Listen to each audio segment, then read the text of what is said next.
কম্পাসের ঘর থেকে মাঝরাতে মোনালিসার ঘরের দিকে গিয়ে মোনালিসার নাটক নিজেই দেখে ফেললো বিহান। কম্পাস ধারাবাহিকে দেখা যায় চুপি চুপি চৌধুরী বাড়িতে কঙ্কাল নিয়ে এসে মোনালিসাকে ভয় দেখিয়ে মোনালিসার মুখোশ খুলে দেওয়ার ফোন দিয়ে এঁটে ফেলে কম্পাস। কম্পাস ঘরে আসে কঙ্কালটা লুকিয়ে ফেলে কম্পাস। বিহান কঙ্কালটা দেখতে পায় না, আর কম্পাস কঙ্কালটাকে আড়াল করে বিহানের কাছ থেকে খাবার নিয়ে বিহানকে মোটামুটি ভুলভাল বুঝিয়ে ঘর থেকে বের করে দেয়। কিন্তু কম্পাস তাকিয়ে দেখে বিহান মোনালিসার ঘরের দিকেই যাচ্ছে।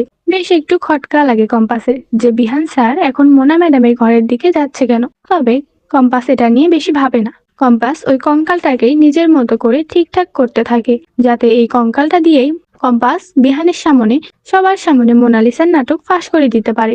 অন্যদিকে বিহান মোনার ঘরের দিকে যায়, কারণ বিহান ভেবেই নেয় আজ মোনাকে স্পষ্ট ভাবে বলে দেবে যে মোনালিসা 4 দিন পর তুমি চুপচাপে বাড়ি থেকে বেরিয়ে যাবে, আর কোনো নাটক আর কোনো চালাকি কিছুই চলবে না।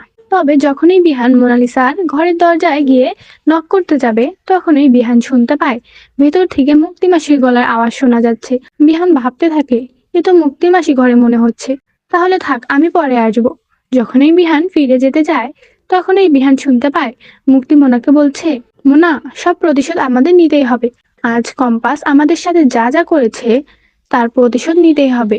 আমি ফেঁসে গেলেও কেউ বুঝতে পারিনি যে তুমি চোখে নকল ব্যান্ডেজ পরে আছো। তুমি দেখতে পাচ্ছ এখনো হাতে তোমার 3 দিন সময় আছে, আর এর মধ্যেই তোমাকে যা করার করতে হবে। মোনালিসা বিহানকে নিজের হাতের মুঠোয় করতে হবে। তুমি যে নাটক করছো সেটা যেন কেউ বুঝতে না পারে। আড়াল থেকে বিহানের সবটাই শুনে ফেলে এবং ভাবতে থাকে, ও আচ্ছা, তার মানে মোনালিসার চোখে কিচ্ছু হয়নি, অন্ধ হওয়ার নাটক করেছে মোনালিসা। কম্পাসকে আমার থেকে দূরে সরানোর জন্য মোনালিসাকে এবার আমি ছাড়বো না। তো বন্ধুরা, তোমরা এটাই চাও তো এভাবেই যেন বিহান নিজে মোনালিসা আসল চেহারা দেখে ফেলে? কমেন্টে জানাতে ভুলো না। ধন্যবাদ।